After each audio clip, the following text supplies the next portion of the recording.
Michael Packard, who has been fishing for about 4 decades, is known for his traditional approach to catching lobsters and langoustines.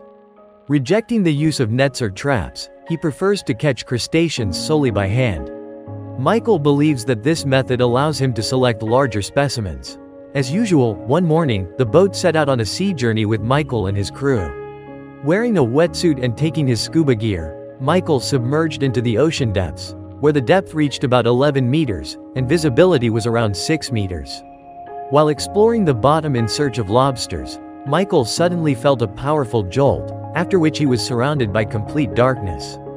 At first, he couldn't understand what had happened, but realizing the situation, Michael was stunned.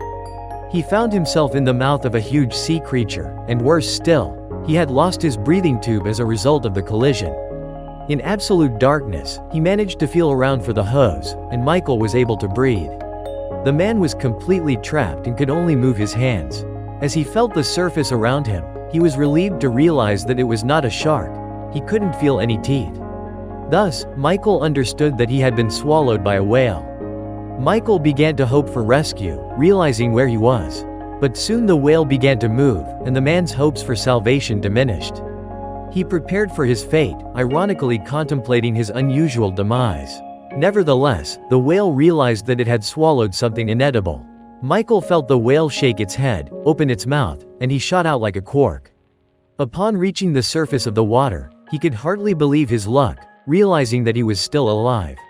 A few minutes later, a boat with a crew arrived at the scene, which helped Michael get on board.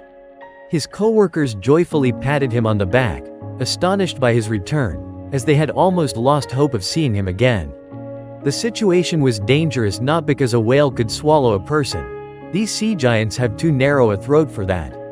The danger lay in the possibility that the whale could release the diver at too great a depth, which could lead to his death. Michael spent only 40 seconds inside the animal, which felt like an eternity.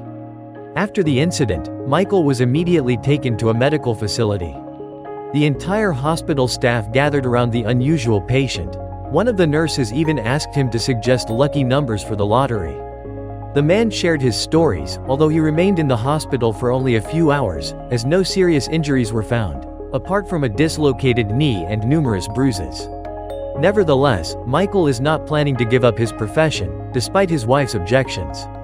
After all, Michael really does have a lot of luck. Or maybe he doesn't, depending on one's perspective on the situation.